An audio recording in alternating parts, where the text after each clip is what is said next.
have back pain with lifting, sore back after a day in the garden, difficulty getting through your housework? Well, don't let me stand in the way of a good reason to delegate your housework.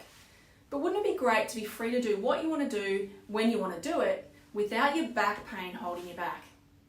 So this is one of the main things people present with to us at the clinic. Back pain sucks. 70-80% of us suffer with it at some point throughout our lives.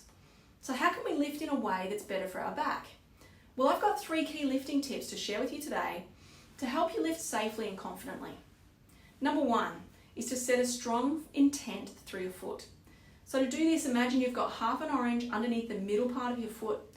To prepare to move, especially when you're lifting, imagine squeezing that orange with your foot. This will activate more muscles in your legs and your glutes to get them all to do their fair share so your back isn't doing all the work as you bend and lift. Number 2 is breathing with your lift. To improve the safety of your lift, use the breathing in a way that helps the natural movement of the body.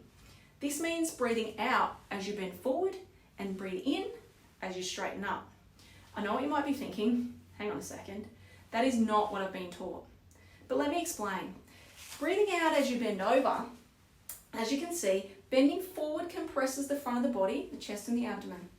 Breathing out also naturally depresses the ribs. So actively breathing out and having the ribs depress supports the natural movement into forward bending. Breathing in as we lift. When we extend back up, the front of the body opens up. Breathing in also elevates and expands the ribs, which helps the body to open up further. Therefore, breathing in naturally helps your back to straighten up, taking pressure on the back as you lift. Breathing with your movements will help your body move in a way that supports itself. Another bonus tip, breathe through your nose as you do that. Number 3 is to lift more regularly. This will help to condition your body to lifting. Use everyday tasks as an opportunity to lift more and build more strength and resilience in your body. Use the shopping, the washing basket, lifting and moving gardening supplies and so on to increase the amount of lifting you do each day. For example, when you pick up the washing basket to walk away, you could lift it and place it back on the ground 5 times in the same place before moving on.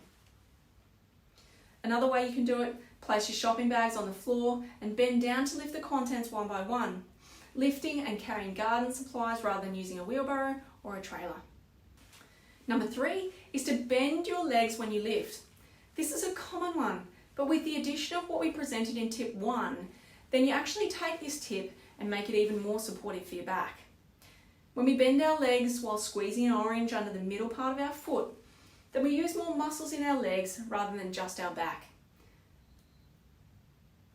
By lifting more regularly, focusing on how you lift to spread load across more muscles, and breathing to enhance your movements, you're going to move better and lift stronger, reducing your likelihood of soreness or injuries from lifting. If you've got any questions from today or any further questions about lifting, pop them in the comments below or send me a message. Take care. Bye for now.